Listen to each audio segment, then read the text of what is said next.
नमस्कार, मी प्रसन्न जोशी. माझा विशेषमध्ये आपल्या सगळ्यांचं स्वागत.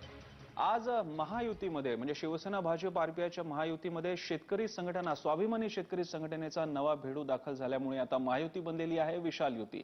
आणि ही विशाल युती आता महाराष्ट्रामध्ये, पश्चिम महाराष्ट्रामध्ये काँग्रेस राष्ट्रवादीला धूळ चारणार का, माती चारणार का, हा आपला प्रश्न आहे. पण याच्या अनुषंगाने अनेक प्रश्न असणार आहेत आणि त्यासाठीच आपली ही आजची चर्चा आहे. यावर बोलण्यासाठी आपल्यासोबत असतील स्वाभिमानी शेतकरी संघटनेचे अध्यक्ष राजू शेट्टी आपल्यासोबत लाईव्ह आहेत. शिवसेना प्रवक्त्या आमदार नीलमताई गोऱ्हे आपल्यासोबत आहेत.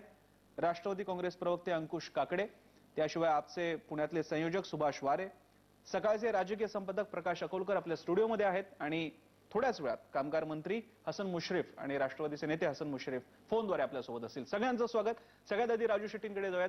राजू शेट्टीजी, काय नेमकी यापूर्वी सुद्धा युती होती, यापूर्वी सुद्धा निवडणुका होऊन गेल्या आणि तुम्ही सुद्धा होता, तुम्ही मागच्या वेळी निवडून सुद्धा आला होता. आता अशी काय परिस्थिती तुम्ही पाहता की ज्याच्यामुळे तुम्ही महायुतीसोबत जाताय? राज्यामध्ये जे आघाडीचं सरकार आहे त्या सरकारमध्ये अनेक घोटाळे बाददार बसलेले आहेत.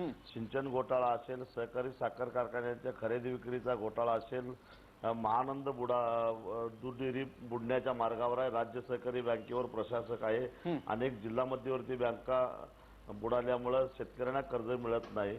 एका पाठोपाठ एक घोटाळ्यावर घोटाळे, आदर्श घोटाळ्यावर पांघरून घातलं जातंय. आणि अशा परिस्थितीमध्ये शेतकऱ्यांनी न्याय मागितला तर त्यांना मात्र लाट्या मिळतात, तुरुंगवास पत्करावा लागतो. आणि एक प्रकारे शेतकरी चळवळी दडपण्याचा प्रयत्न होतोय. केंद्रात घोटाळे होत आहेत आणि एकूणच महाराष्ट्रातल्या सर्वसामान्य माणसाला असं वाटायला लागलं की आता बस झाला यांचा भ्रष्टाचार. सत्तेतून पैसा मिळवायचा आणि पैशातून भ्रष्टाचार करून पुन्हा निवडणुका जिंकायचं, हे जर सूत्र संपवायचं असेल तर विखुरलेल्या विरोधकांनी एकत्रितरित्या लढावं आणि या भ्रष्टाचारांना एकदाच पराभूत करावं, अशा प्रकारची मानसिकता आज सर्वसामान्य मराठी माणसाच्या मनामध्ये तयार झालेली आहे. आणि याचा कुठेतरी आदर आपल्यालाही ठेवायला पाहिजे, हे वारंवार मी बोलून दाखवत होतो. आणि त्या पद्धतीनं परंतु या आघाडीमध्ये जायचं, एनडीए बरोबर जायचं, युती बरोबर जायचं तर ज्या शेतकऱ्यांच्यासाठी आम्ही लढतो ते आमचे जे मुद्दे आहेत राष्ट्रीय स्तरावरचे, काही धोरणं बदलावी लागणार आहेत, काही धोरणात्मक निर्णय घ्यावे लागणार आहेत. आणि त्या संदर्भामध्ये जर एनडीए च्या जाहीरनाम्यामध्ये हे मुद्दे घालून आम्ही सत्तेवर आलो तर या गोष्टी आम्ही शेतकऱ्यांच्यासाठी करू, ग्रामीण भागातल्या लोकांच्यासाठी करू, दुष्काळी भागासाठी करू, अशा प्रकारचं अभिवाचन जर एनडीए देणार असेल तर मग किमान समान कार्यक्रमासाठी म्हणून यांच्यावर जावं आणि या सगळ्या भ्रष्टाचारांच्या विरोधात दोन हात करावा, या उद्देशानं या आघाडीमध्ये जाण्याचा आम्ही निर्णय घेतलेला आहे. बर, शिवसेना नेत्या नीलमताई गोरे सुद्धा आपल्यासोबत आहेत. नीलमजी, ज्यावेळी हा निर्णयाच्या बाबतीत आम्ही राष्ट्रवादीच्या कार्याध्यक्षांना विचारलं होतं त्यावेळी ते म्हणाले की राजू शेट्टींनी शिवसेना भाजप सोबत जाऊन आपला खरा चेहरा उघड केलेला आहे. एकूणच ज्या प्रकारे तुम्ही राजू शेट्टींना जवळ करताय, तुमच्यासोबत आता पक्षामध्ये महायुतीमध्ये घेताय, पण खरोखर त्याचा इम्पॅक्ट तुम्ही पाहता? आपल्याकडचं जे एक सेक्युलर राजकारणाची आपली जी पोत आहे महाराष्ट्राचा, तो पाहता तुम्हाला वाटतं तसा प्रतिसाद मिळेल?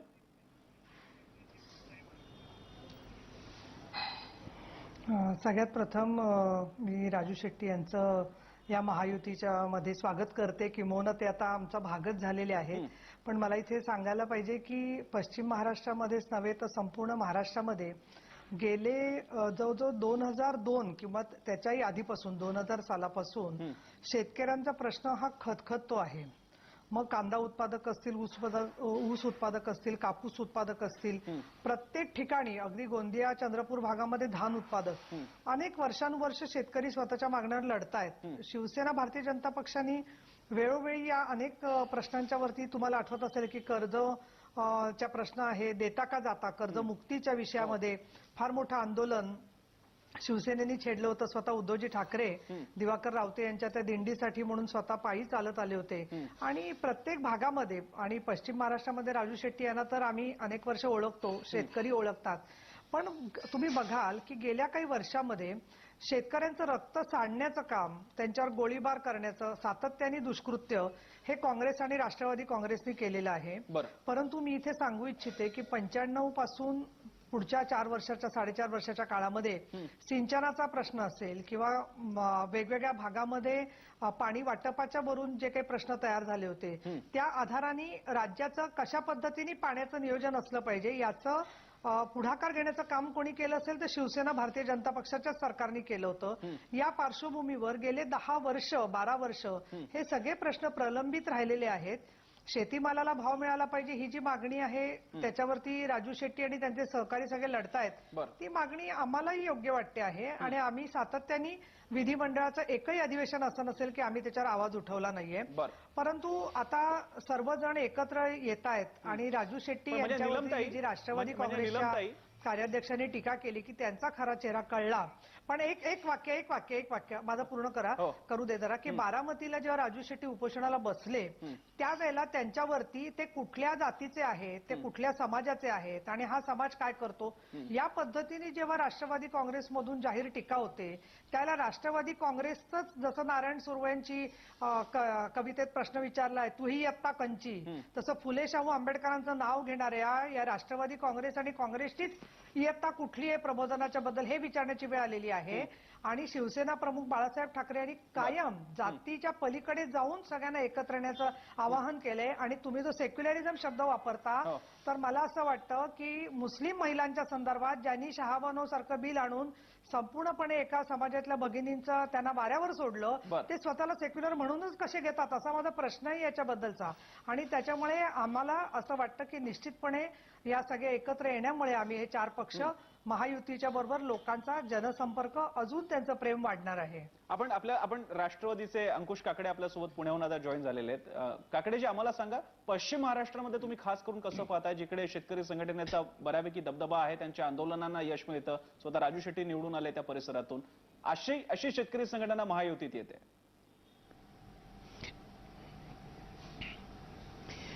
नाही, राजू शेट्टींची स्वाभिमानी शेतकरी संघटना ही महायुतीमध्ये सहभागी झाली याचा पश्चिम महाराष्ट्रातील काँग्रेस आणि राष्ट्रवादीच्या वर्चस्वावरती काही परिणाम होईल असं मला वाटत नाही.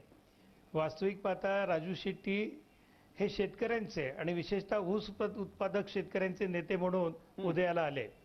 काही काळ त्यांची संघटना ही शेतकऱ्यांच्या प्रश्नावरती लढली, परंतु ते त्यानंतर विधानसभेमध्ये आणि त्यानंतर लोकसभेमध्ये गेले. काकडेजी, तुम्ही इकडे एक मेघ मारली आहे छोटीशी, लोकांच्या लक्षात कदाचित काही लोकांना येणार नाही. तुम्ही आता बोलता बोलता मेघ मारलेली आहे. तुमच्या या बोलण्याचा काय अर्थ आहे की ते शेतकरी नेते आणि खास करून ऊस उत्पादक शेतकऱ्यांचे नेते म्हणून त्यांच्या संघटनेचं नाव स्वाभिमानी ऊस उत्पादक शेतकरी संघटना नाहीये, स्वाभिमानी शेतकरी संघटना आहे. तुम्हाला म्हणायचंय काय? कांदा उत्पादक सगळे विषय घेतले. तुम्हाला म्हणायचं काय अंकुशजी?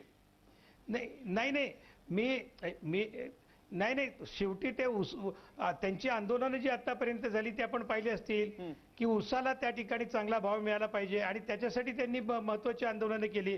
प्रामुख्याने त्यांचा आंदोलनाचा केंद्रबिंदू हा ऊस उत्पादक शेतकऱ्यांच्या संदर्भामध्ये होता. हे आपण पाहिलेलं आहे ना. ज्या वेळेला गळिताचा प्रश्न येतो त्या वेळेला ऊस टनाला भाव वाढला पाहिजे यासाठी. म्हणून मी ते म्हणतो त्यांच्या संघटनेचं नाव स्वाभिमानी शेतकरी संघटना मला मान्य आहे ना, त्याच्या बाबतीमध्ये दुमत असण्याचं काही कारण नाही. आणि गेली अनेक वेळेला त्यांनी जी आंदोलनं पश्चिम महाराष्ट्रामध्ये केली ती शेवटी त्या ऊसाला भाव मिळण्याच्या संदर्भामध्ये होती. ज्यावेळेला एखाद्या वस्तूच्या संदर्भामध्ये भाव मिळण्याचा प्रश्न येतो त्यावेळेला त्याच्यामध्ये काही फक्त स्वाभिमानी शेतकरी संघटनेचे शेतकरी सहभागी होतात अशातला भाग नाही. इतर पक्षाला मानणारे देखील शेतकरी आपल्या ऊसाला जर का भाव मिळत असेल तर त्या आंदोलनामध्ये सहभागी होतात. याचा अर्थ ते संपूर्ण आंदोलन किंवा त्या आंदोलनामध्ये सहभागी झालेले सर्व शेतकरी हे स्वाभिमानी शेतकरी संघटनेच्या पाठीमागे असतात अशातला भाग नाही. त्यामुळे हे आंदोलनाच्या बाबतीमध्ये सुद्धा ज्या वेळेला त्यांनी आंदोलनं केली त्यावेळेला शेतकऱ्यांच्या पदरामध्ये काय पडलंय शेतकऱ्यांनी पाहिलेलं आहे.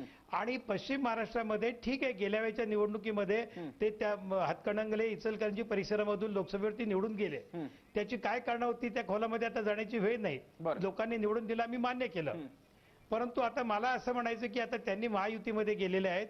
ज्याप्रमाणे जितेंद्र आव्हाड म्हणाले तसे ते स्वतःला शाहू फुले आंबेडकर विचाराचे म्हणत होते, पण आता ते कोणाच्या पंक्तीला जाऊन बसले ते आपल्याला लक्षामध्ये आलेलं आहे. ठीक आहे, आपण हा मुद्दा सविस्तर घेऊया. निवडणुकीला मी येतो राजू शेट्टीजी, तुमच्याकडे येणार आहे. त्याच विचाराचे आहोत. तुमचा खरा चेहरा बाहेर आणला आम्ही म्हणून तुम्हाला राग येतोय काकडे साहेब, कारण तुमच्या नेत्याचा खरा चेहरा आम्ही बाहेर आणला. अरे गेल्या आठवड्यामध्ये राजू शेट्टीच्या जातीचे लोक 12% आहेत आणि ते निवडून येतातच कसं? अरे ही तुमची नियत आहे, हे तुमच्या डोक्यात आहे. जातीवाद आणि जात हे तुमच्या नसानसात भिनलेला आहे.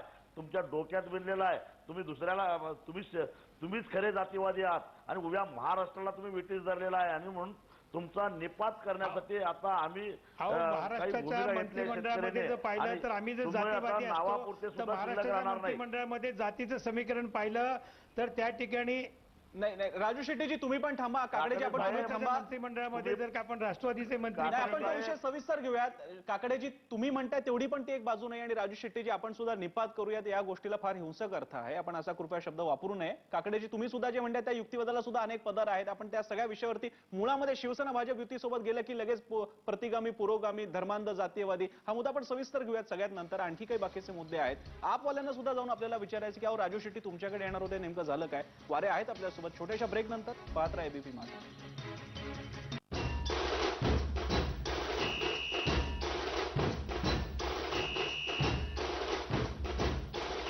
तुम्ही खूप बारीक आहात.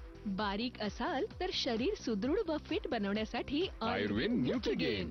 न्यूट्रिगेन मेडिकल्स मध्ये उपलब्ध आहे.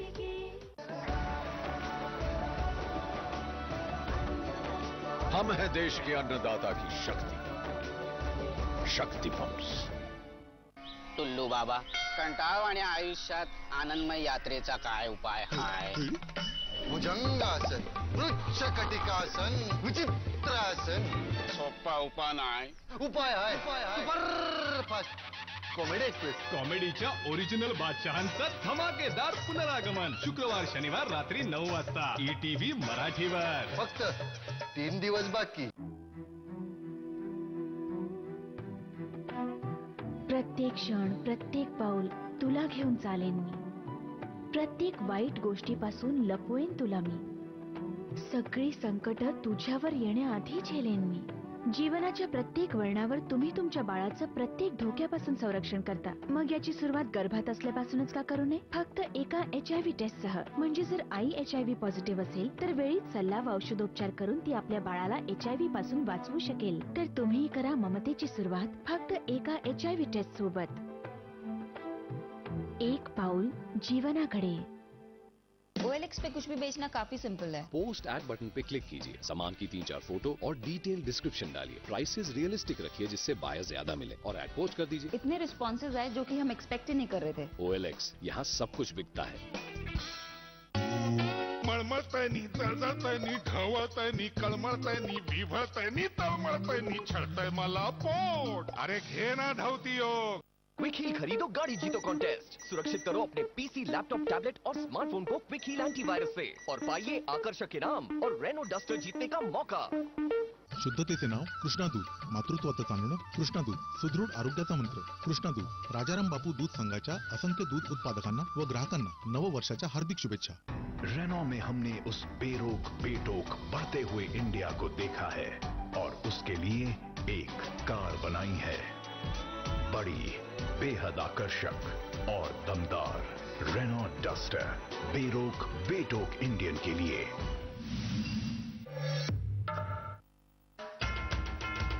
जाणकार राजा नामदार शरद पवार साहेबांकडून दुष्काळी परिस्थितीतल्या शेतकऱ्यांना म्हैसाळचे पाणी मिळवून देऊन 50 वर्षानंतर हा सुवर्ण इतिहास फक्त आबा तुम्हीच घडू शकता.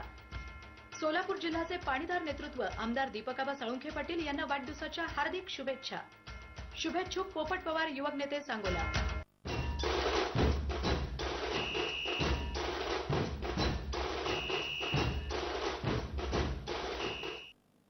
ब्रेकनंतर आपल्या सगळ्यांचं माझा विशेषमध्ये पुन्हा एकदा स्वागत. युतीची झाली महायुती, काँग्रेस आघाडीला चालेल का माती, आपला आजचा मुद्दा चालू आहे आणि बाकीचे सुद्धा सगळे प्रश्न आहेत. आपल्यासोबत आपचे समन्वयक आहेत सुभाष वारे पुण्याहून.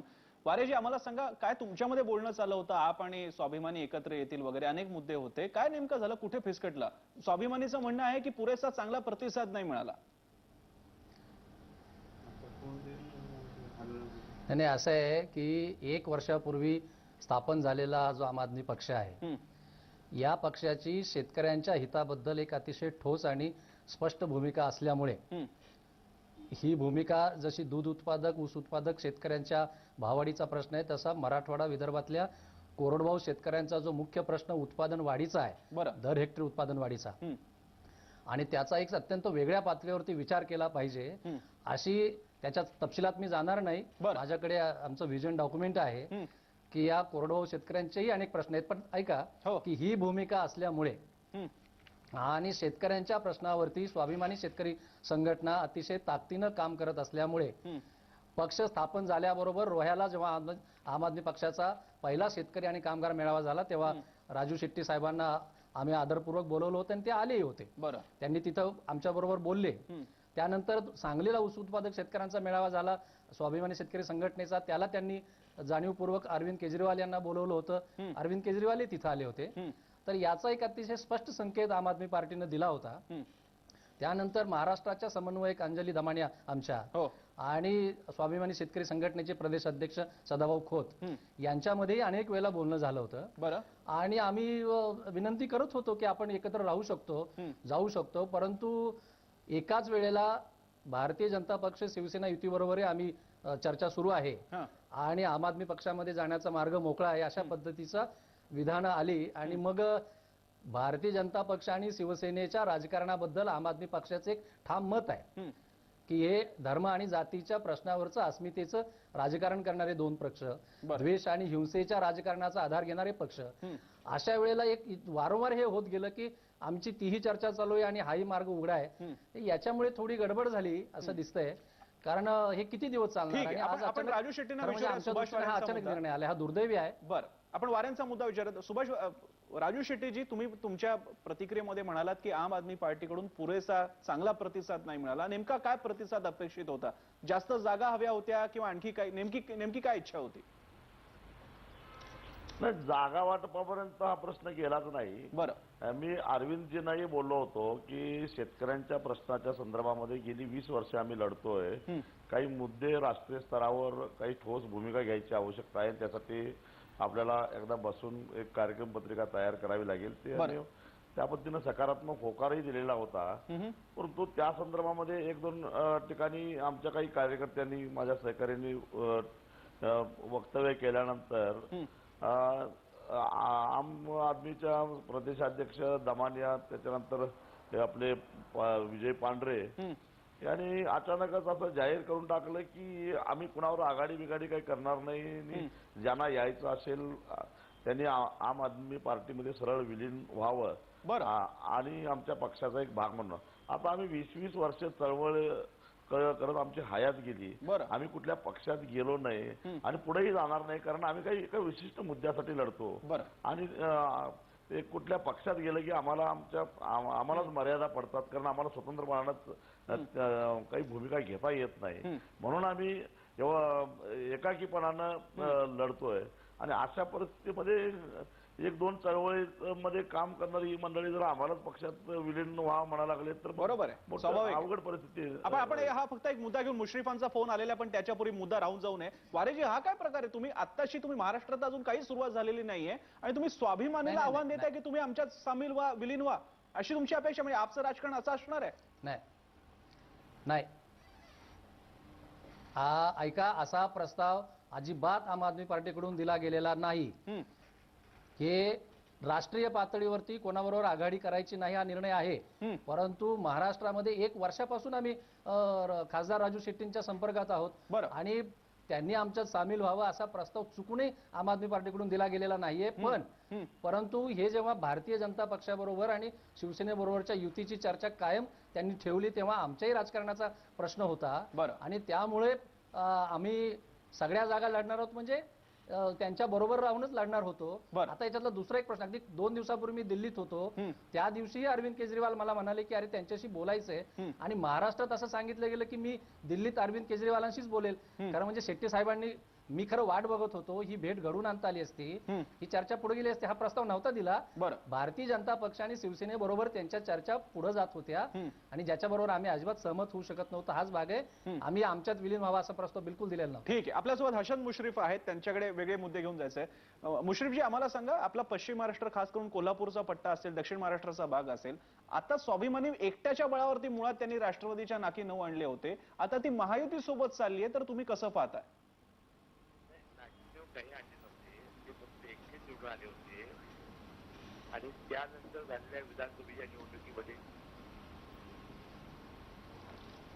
मुश्रीफजी, मी तुम्हाला थोडं थांबवतोय. बहुधा काही तांत्रिक अडचणींमुळे तुमचा आवाज आमच्यापर्यंत पोहोचत नाही. आपण पुन्हा एकदा संपर्क साधूयात त्यांना. त्यापूर्वी प्रकाश अकोलकर आपल्यासोबत आहेत. अकोलकरजी, ज्या शेतकरी संघटनेची सुरुवात शरद जोशींपासून झाली, ज्यांनी म्हटलं मी राजकारणात जाणार नाही, मग भाजपच्या तर्फे ते राज्यसभेवरती गेले, आज त्यांच्या विचारातून पुढे गेलेली एक संघटना थेट प्रत्यक्ष राजकारणातच नाही तर थेट युतीसोबत काम करते. एक सर्कल पूर्ण झालं. नाही, राजकारण हे टाळता येणार नाही, कारण कोणत्याही प्रकारचा सामाजिक किंवा आर्थिक परिवर्तन घडवून आणायचं असेल तर राजकारण हे टाळता येणार नाही. सुरुवातीला खूप लोक असं बोलले होते. सर्वात पटकन लक्षात आलं ते बाळासाहेब ठाकरेंच्या, कारण त्यांनी योग्यच निर्णय घेतला. म्हणजे कारण त्यांना जे काय मुंबईत बदल घडवून आणायचे होते त्यासाठी त्यांनी निवडणुका लढवण्याचं ठरवलं. अखेरीस शरद जोशींनाही तसंच लक्षात आलं की आपल्याला केवळ काठावर उभं राहून आंदोलन करून सत्ताधाऱ्यांना चाप लावता येणार नाही. आपल्याला सत्तेच्या राजकारणात प्रत्यक्ष उतरावं लागेल. त्यामुळे राजू शेट्टी उतरले याच्यात काही आश्चर्य नाही मला वाटलेलं. म्हणजे त्यामुळे ते शरद जोशींपासून काही मतभेद होऊन त्यांनी वेगळी स्वतःची संघटना निर्माण केली आणि त्यानंतर ते पुन्हा त्याच मार्गाने गेले. काही चूक झालं नाही, कारण त्यांची सचोटी, त्यांचा प्रामाणिकपणा आणि त्यांची तळमळ. शरद जोशींनी पण कौतुक केलं. हो, नाही, याबद्दल राजू शेट्टींच्या या गुणांबद्दल काही म्हणजे बोलाचं कारण नाही. म्हणजे त्याबद्दल त्यांचं अभिनंदनच करायला पाहिजे.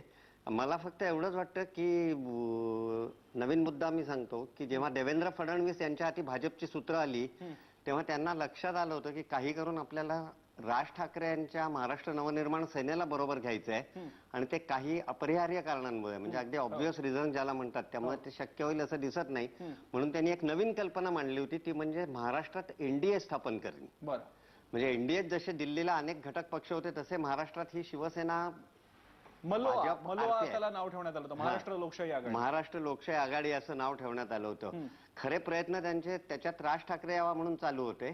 पण आज राज ठाकरेंच्या ऐवजी का विना त्यांना अखेरीस एक चौथा भिडू मिळाला. आणि अगदी स्वाभाविक आहे की ज्या कारणास्तव हे शेट्टी आंदोलन करत आहेत आणि महाराष्ट्र सरकारने, म्हणजे कृषी मंत्री स्वतः शरद पवार आणि त्यांचं सरकार इथे असताना कृषी विषयक अनेक प्रश्नांची महाराष्ट्रात गेल्या 10-12 वर्षात दिवाळखोरीची लक्षणं कशी त्याच्याकडे दुर्लक्ष झालं ते अगदी स्पष्ट दिसत आहेत. त्यामुळे लार्ज स्केलवरती शेट्टींनी जर काही विचार केला असेल की बाबा कदाचित हे सरकार सेना बीजेपीचं म्हणजे महाराष्ट्रातील का नाही माहिती नाही, पण दिल्लीत येण्याची शक्यता दिसत असेल आणि तसा त्यांनी विचार केला असेल शेतकऱ्यांच्या हितासाठी, तर मला त्यात वावगं दिसत नाही. फक्त प्रश्न एवढाच आहे की हे सगळं आम आदमी पक्षाचा एकदम गेल्या 8 डिसेंबरला बरोबर महिन्याभरापूर्वी निकाल लागून दिल्लीत जे यश मिळालं त्यानंतर या झपाट्याने सगळ्या घडामोडी सुरू झाल्या आणि काही करून आमची ताकद महाराष्ट्रात वाढू नये, आप पक्षाची, आम आदमीची, म्हणून युतीने त्यांना जवळ केलंय की काय, असा एक प्रश्न मला पडलाय. चांगला प्रश्न आहे. हा मुद्दा घेऊन जाऊया. त्यापूर्वी हसन मुश्रीफ पुन्हा एकदा जॉईन झालेले आहेत फोनद्वारे आपल्यासोबत. मुश्रीफ साहेब, स्वागत आहे आपलं. मगाचा राहिलेला मुद्दा कशा प्रकारे पाहताय तुम्ही पश्चिम महाराष्ट्राच्या, दक्षिण महाराष्ट्राच्या पातळीला स्वाभिमानी युतीसोबत येणं? नाही, काही राजू शेट्टीचा परिणाम आमच्या भागामध्ये होणार नाही.